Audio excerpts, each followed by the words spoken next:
Good morning, good afternoon, good evening, no matter where you are in the world. This is Howie, and I'm here to help you win with money. Today is December 30th, 2022. Today is the last trading day of the year, as you can see. And one of the things that I want to do today is talk about a trade that I did yesterday.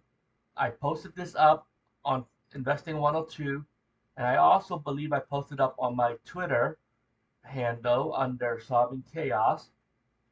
But I did a trade yesterday. I think it was later in the day where I decided to close out. Oh, was it this one? That was my trade early in the day. But I decided to close out my Visa trade. And I closed it out for this 86 cents debit. But I wanted to talk through how I made money on that particular trade. And before I do so, I'd like to show you the price of Visa and what's happening since the last month. So you can see here's the range bound. Let's do the 3 months chart. Let's remove the comparison. Well, actually, we're fine. Let's look at the blue line. So you can see the blue line went up. And I want to pay attention to this. So let's look at the details. In order to make this easy, I went to my E-Trade account. I used a filter. And this is what the trade looked like as of yesterday. I closed it out. You can see that. What I did was, even though I filtered on Visa, I had some other Visa trades that were not part of this Iron Condor. And how you know is if you look at the quantity, there's a reason why I pick different quantities or different lot numbers so I don't commingle my trades. Anything with a 4 are these January 20. Anything that's not a 4, it's a different trade that I was trying to do. The only thing that you should care about is, doesn't matter even if I hid some of the data, all those were credits. So you see I'm not doing anything unusual. My other trades were also credits, so I made money with the other trades. But what I care about is showing you the history of this particular trade. I opened this particular position November 15th, and this is the original trade setup, collected $1.01 premium up front. You can see about 2 weeks later, I rolled I believe at that point this was the untested side on the 28th. And then as you can see, I documented everything. And what I did was I put those values on the spreadsheet here. I subtracted 1 penny for the commission. And I did that with every trade. And you can see that over 7 weeks, the math is here. I made $392.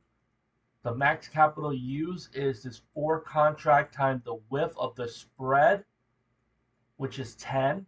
So that's a $4,000 max loss or $4,000 of buying power used for this particular trade.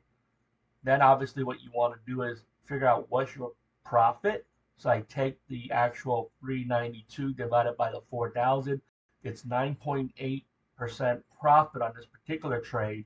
And if you average that out, it's roughly 1.4%. So I just want to visually see this. So November 15th is here. 1, 2, 3, 4, 5, 6.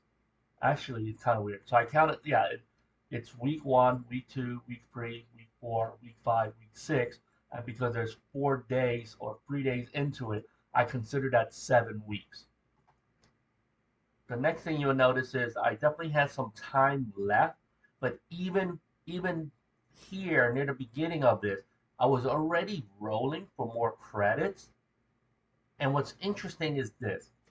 When I put this trade on, I collected $1 in credits. And then if you look at all the rows, this is about $95 in credit that I received. And remember, I subtracted 1 penny out. Just look at this one here. It's 19 cents here. I only recorded 18. So what's interesting is this. I can literally open it for $1 and then close it near $1, and I made my money because of all the rows. The amount of money that I collected versus what I closed it for are roughly the same. It's almost like saying I captured 100% of the premium or the max premium, But in order to do that, you have to let the contract expire on January 20th. But because the way I structure my trade, and by rolling the untested side, I collected premium.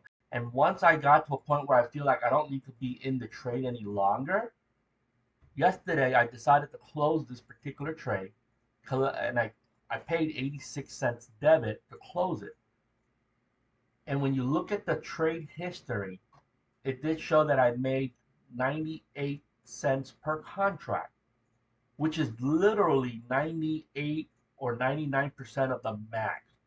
The only advantage that I have is I have a lot of time left. I closed this on the 29th for 87 cents. I didn't have to wait this thing to go to zero, but I captured, if I did nothing, I would have to wait to go to zero to capture this $1, the full credit. I would have to wait until the option expired, and it has to stay within the range.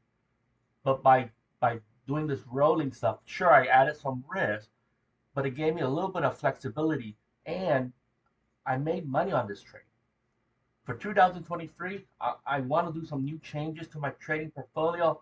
I documented it here on Options Trading 101. But for this particular video, what you should care about is I want to continue doing 4 contracts of Iron Condors on Visa all year for 2023. I want to document that and then compare that to using 3 contracts of QQQs. And then I will have 4, 5, and 6 contracts of SPY, and I want to compare all of these for 2023 and see how I do on those particular trades. And those trades will be documented. I will post a lot of my results or my trades as I make them on my Twitter, which is Solving Chaos. Or if you prefer some more detailed conversation, you can head to the Facebook group Investing 102, where I will document and let people have a place where they can talk and chat with me and talk about the trades that I'm making, what they're thinking or feeling. We can just chat about it here. That's what I do here. I do a lot of my teaching over here. I show you what I'm doing. You see that? I literally post a lot of my trades when they happen. So with that being said, hey, I hope 2022 was a good year for you. The reason why we trade an option is because you can use it as a hedge. You can use it to make money in any condition of markets, whether the market is up, flat, or down.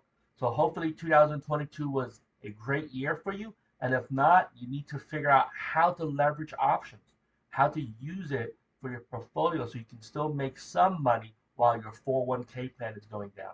With that being said, let's do this together. Let's do this $1 at a time. Have a profitable day. Bye-bye.